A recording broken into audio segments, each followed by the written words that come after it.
BCB সভাপতিত্ব হারালেন ফারুক আহমেদ। জাতীয় ক্রীড়া পরিষদের মনোনীত এই পরিচালকের মনোনয়ন বাতিল করে প্রজ্ঞাপন জারি করেছে এনএসসি। ফলে সভাপতির পদে থাকার যোগ্যতা হারিয়েছেন ফারুক। বাংলাদেশ ক্রিকেট বোর্ডের সভাপতি হতে গেলে আগে হতে হবে পরিচালক। জাতীয় ক্রীড়া পরিষদের হাতে থাকে দুইটা পরিচালক পদ। পরিবর্তিত পরিস্থিতিতে ফারুক আহমেদ ও নাজমুল আবেদিন ফাহিমকে নিজেদের মনোনীত পরিচালক হিসেবে ঘোষণা দেয় ক্রীড়া পরিষদ। তবে একের পর এক দুর্নীতির অভিযোগ উঠায় ফারুকের পরিচালক মনোনয়ন বাতিল করে প্রজ্ঞাপন জারি করেছে এনএসসি।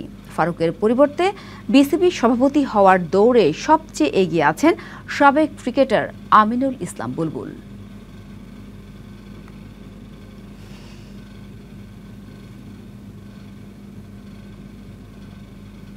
নগদ পেমেন্টে 500 টাকা পর্যন্ত ক্যাশব্যাক আর লেনদেনে প্রতিদিন ডিপ ফ্রিজ এবং ঘন্টায় ঘন্টায় এসি টিভি সহ দারুণ সব গিফট।